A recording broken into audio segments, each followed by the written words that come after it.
ചാക്യാർകൂത്ത് മത്സരത്തിന് പത്തനംതിട്ടയിൽ നിന്നെത്തിയ കൃഷ്ണനുണ്ണിക്കും ചിലത് പറയാനുണ്ട്. കലാപ്രതിഭയായ അച്ഛന്റെ പാത പിന്തുടർന്ന കൃഷ്ണനുണ്ണി മറ്റ് 2 ഇനങ്ങളിൽ കൂടി പങ്കെടുക്കുന്നത്. കാണാം കൃഷ്ണനുണ്ണിയുടെ വിശേഷങ്ങൾ. കലാസ്വാദകരെ സംബന്ധിച്ചിട്ട് ചാക്യാർകൂത്ത് എന്ന് പറയുന്നത് കുറച്ചധികം സ്പെഷ്യലാണ്. എന്തായാലും കലാസാഹിത്യ അക്കാദമിയുടെ മന്ദാരം വേദിയിലാണ് ഇവിടെ ചാക്യാർകൂത്ത് മത്സരങ്ങൾ നടക്കുന്നത്. നമ്മുടെ കൂടെ ഒരു കൊച്ചു മിടുക്കനുണ്ട്. എന്താണ് പേര്? കൃഷ്ണനുണ്ണി. ഏത് സ്കൂളാണ്? SVGVHSS കിടങ്ങന്നൂര്, പത്തനംതിട്ട. എന്തൊക്കെയാണ് പറയൂ, ഇത് എത്രാമത്തെ തവണയാണ് ഇവിടെ മത്സരിക്കാനായിട്ട് ചാക്യാർകൂത്ത് മത്സരിക്കാനായിട്ട് വരുന്നത്? ഞാൻ മൂന്നാമത്തെ തവണയാണ് സ്റ്റേറ്റ് വരുന്നത്. 8ാം ക്ലാസ് തൊട്ട് മത്സരിക്കുന്നുണ്ട്. പിന്നെ മോണോ ആക്ട് മിമിക്രിയും എൻ്റെ കൂടെ ആയിട്ടുണ്ട്. ഇത്തവണയുണ്ട്. മൂന്ന് വർഷമായിട്ട് മൂന്നിനും പോകുന്നുണ്ട്. പിന്നെ 4 വർഷമായിട്ട് മോണോ ആക്ടിന് ജില്ലയിൽ ഫസ്റ്റാണ്. അപ്പോൾ വലിയൊരു കലാകാരനാണ് കൂടെയുള്ളത്. വേറെ കലോത്സവ അനുഭവങ്ങൾ ഇവിടെ വന്നപ്പോൾ എന്താണ് തോന്നി? ചാക്യാർകൂത്ത് ബാക്കിയുള്ളവരോടൊക്കെ കളിച്ചതൊക്കെ കണ്ടിട്ടുണ്ടായിരിക്കും. അപ്പോൾ എന്താണ് തോന്നുന്നത് മൊത്തത്തിൽ? 8ാം ക്ലാസ് ഞാൻ ആദ്യമായിട്ട് ചാക്യാർകൂത്ത് കളിക്കാൻ വരുന്നതിനേക്കാൾ നല്ലോണം സ്റ്റാൻഡേർഡുള്ള മത്സരമാണ് ഇപ്പോൾ ഉള്ളത്. ഇപ്പം ഈ വർഷം നടക്കുന്നത്. അപ്പോൾ എല്ലാം നന്നായിട്ട് ചെയ്യുന്നവരാണ് വന്നേക്കുന്നത്. ഈ ഒരു മേഖലയിലേക്ക് എങ്ങനെ വരണേ ചാക്യാർകൂത്തിലേക്ക്? ഇപ്പൊ പണ്ട് കുട്ടിയായിരിക്കുമ്പോൾ തന്നെ ആഗ്രഹമൊക്കെ പറഞ്ഞിട്ടുണ്ടായിരുന്നോ? എനിക്ക് എൻ്റെ അച്ഛനാണെങ്കിൽ 30 വർഷം മുമ്പ് കലാപ്രതിഭയായിരുന്നു. അച്ഛൻ ചാക്യാർകൂത്ത്, ഓട്ടംതുള്ളൽ, മോണോ ആക്ട് മിമിക്രി ഇല്ലായിരുന്നു, മോണോ ആക്ട്, കഥാപ്രസംഗം, അങ്ങനെ 7 ഐറ്റം വെച്ചിട്ട് അച്ഛൻ 30 വർഷം മുമ്പ് കാവ്യമാധവൻ്റെ ഒപ്പം, അച്ഛൻ്റെ ജൂനിയർ ആയിരുന്നു, കാവ്യമാധവൻ്റെ ഒപ്പം കലാപ്രതിഭയും ആയ എൻ്റെ അച്ഛൻ്റെ പേരെന്തായിരുന്നു? Doctor Srihari GK. അപ്പോൾ അച്ഛനെ പഠിപ്പിച്ച മാഷുമാർ തന്നെ എന്നെയും പഠിപ്പിക്കുന്നത്. അപ്പോൾ അങ്ങനെയാണ് ഞാൻ ചാക്യാർകൂത്തിലേക്ക് വരുന്നത്. ജില്ലയിലെ മത്സരങ്ങളൊക്കെ എങ്ങനെ ഉണ്ടായിരുന്നു? ജില്ലയിൽ മത്സരിച്ചപ്പോൾ എങ്ങനെയായിരുന്നു അനുഭവം? വേറെ ആരും ഇല്ലായിരുന്നു. ഒരാളുണ്ടെന്നായിരുന്നു പറഞ്ഞിരുന്നത്, പക്ഷെ ആരും വന്നില്ല. പ്രാക്ടീസും കാര്യങ്ങളൊക്കെ എങ്ങനെയായിരുന്നു? വർഷങ്ങളായിട്ട് ചെയ്യുന്നതായിരിക്കും. അപ്പോൾ കലോത്സവത്തിന് വേണ്ടിയിട്ട് പുതിയത് എന്തെങ്കിലും കുറച്ച് കൂടുതൽ സമയം എടുത്തിട്ടോ അങ്ങനെ എന്തെങ്കിലുമൊക്കെ ചെയ്യേണ്ടതായിട്ട് വന്നിട്ടുണ്ടോ? ഞാനാണെങ്കിൽ അങ്ങനെ വർഷങ്ങളായിട്ട് ഞാൻ ചെയ്യുന്നതല്ല. ഞാൻ 8ാം ക്ലാസ്സിലാണ് ആദ്യമായിട്ട് തുടങ്ങിയത്. 4 വർഷമായിട്ട് പഠിക്കുന്നുണ്ട്. 2026 ആയല്ലോ, അപ്പോൾ 4 വർഷമായിട്ട് പഠിക്കുന്നുണ്ട്. അപ്പം വൈകിട്ടാണെങ്കിൽ ഇത് 3 പ്രാക്ടീസ് ചെയ്യാനായിട്ട് ഒരു മണിക്കൂർ സമയം എടുക്കും. എന്തായാലും അത്ര സമയം അതിന് വേണ്ടി മാറ്റി വെച്ചേക്കുക.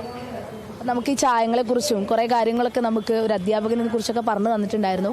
അപ്പോൾ ഈ കിരീടം തലയിൽ വെക്കുന്നുണ്ടല്ലോ, ഇതിന് എന്താണ് എന്തെങ്കിലും പ്രത്യേകത, അങ്ങനെ എന്തെങ്കിലും കാര്യങ്ങളൊക്കെ ഉണ്ടോ? അതെനിക്ക് കറക്റ്റ് അങ്ങനെ അറിയത്തില്ല. പക്ഷേ ഇവിടെ ഇതിനകത്തൊരിതുണ്ട്. ഒരു ചെറിയൊരു ഇത്ര വണ്ണമുള്ളൊരു നൂലല്ല, ഒരു കെട്ടുന്നൊരു സംഭവമാണ്. അത് കെട്ടിക്കഴിഞ്ഞാൽ നമുക്ക് ആരെയും പരിഹസിക്കാനും തിരുത്താനും ഒക്കെയുള്ള അവകാശം ചാക്യാർക്ക് കൊടുക്കുന്നൊരു ഇതാണ് അത്. കിരീടത്തിൻ്റെ കാര്യം എനിക്ക് കറക്റ്റ് അറിയത്തില്ല. ഓഡിയൻസിനൊക്കെ പരിഹസിക്കുമ്പോൾ അത് ഒരു ഹരമാണല്ലോ. അപ്പോൾ സ്റ്റേജിൽ നിന്ന് എല്ലാവരും ഇങ്ങനെ ആരടാ അതൊക്കെ പറഞ്ഞ് പരിഹസിക്കുമ്പോൾ നമുക്ക് ഭയങ്കര ഹരമാണല്ലോ. അപ്പോൾ ആ ഒരു കാര്യത്തിൽ കൂടുതൽ പേരൊക്കെ ഇങ്ങനെ ആസ്വദിക്കുന്നതായിട്ട് തോന്നിയിട്ടുണ്ടോ അവിടെ ഒന്ന് ചെയ്യുന്ന സമയത്ത്? ലേഡീസിനെ ഒഴിച്ച് എല്ലാവരും ബോയ്സിനൊക്കെ, മെന്നിനെ നമുക്ക് എപ്പോഴും കളിയാക്കാൻ പറ്റും. മെന്നിന് മാത്രമേ കളിയാക്കാൻ പറ്റത്തുള്ളൂ.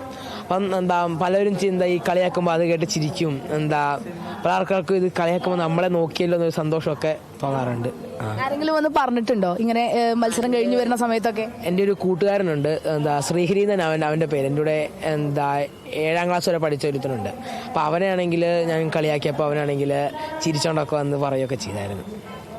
ഇനി ബാക്കിയുള്ള മത്സരങ്ങൾ മോണോക്റ്റിലുണ്ട് എന്നല്ലേ പറഞ്ഞത്? അപ്പോൾ എന്താണ് മോണോക്റ്റിൽ എന്താണ് ചെയ്യുന്നത്? അങ്ങനെ തീരുമാനിച്ചിട്ട് മെയിൻ വിഷയം ചോർച്ച എന്നുള്ളതാണ് വിഷയം. അതായത് ഇപ്പോൾ ആണെങ്കിൽ ഈ ശബരിമലയിൽ ഇതൊക്കെ ചോർന്നുമൊക്കെ ചെയ്തില്ലേ, സ്വർണ്ണപ്പാളികൾ, അത് അങ്ങനെ പലതരത്തിലുള്ള ക്വസ്റ്റ്യൻ പേപ്പർ ചോർച്ച, അങ്ങനെ പലതരത്തിലുള്ള ചോർച്ചകൾ വെച്ചിട്ട് ഒരു മോണോ ആക്ടാണ്. നീലേശ്വരം ശശികുമാർ മാഷാണ് എനിക്ക് മോണോ ആക്ട് പഠിപ്പിച്ചത്. ഒറ്റ ചോദ്യം കൂടി, ആര് കപ്പടിക്കും? ജില്ലയാണോ? അല്ല, ഇത് ഇനി സംസ്ഥാനം. ഈ കലോത്സവത്തിന് ആര് കപ്പടിക്കുന്നതാണ്? ഏത് ജില്ല? ഏത് ജില്ല കപ്പടിക്കും? എൻ്റെ പത്തനംതിട്ട ആണല്ലോ, അപ്പോൾ പത്തനംതിട്ട അടിക്കണം എന്നാണ് എൻ്റെ ആഗ്രഹം. പക്ഷേ എനിക്ക് കറക്റ്റ് അറിയത്തില്ല, ഓരോ ഭാഗ്യം പോലെ ഇരിക്കും. പത്തനംതിട്ടയ്ക്ക് കിട്ടും നല്ല വിശ്വാസമുണ്ട്? ഇല്ല, അങ്ങനെ ഇല്ല. പൊതുവെ കുറവാണല്ലോ. എന്നാലും മലപ്പുറം, പത്തനംതിട്ട കിട്ടുമായി പത്തനംതിട്ടയിൽ കിട്ടുമെന്നാണ് എൻ്റെ പ്രതീക്ഷ. പക്ഷേ ഞാൻ പത്തനംതിട്ടക്കാരനാണല്ലോ, അതുകൊണ്ടുള്ളൊരു പ്രതീക്ഷയാണ്. പക്ഷെ അറിയത്തില്ല, നമുക്ക് നോക്കിക്കഴിഞ്ഞ് കാണാം. ചെറിയ ചെറിയ നമ്പറുകളുടെ വ്യത്യാസമാണല്ലോ, കിട്ടാലോ അല്ലേ? കിട്ടാൻ സാധ്യതയുണ്ട്. ഏതെങ്കിലും ഒരു ജില്ലയ്ക്ക് കുറച്ച് പോയിന്റ്സ് പോയി കഴിഞ്ഞാൽ ഞാൻ ചിലപ്പോൾ കിട്ടും.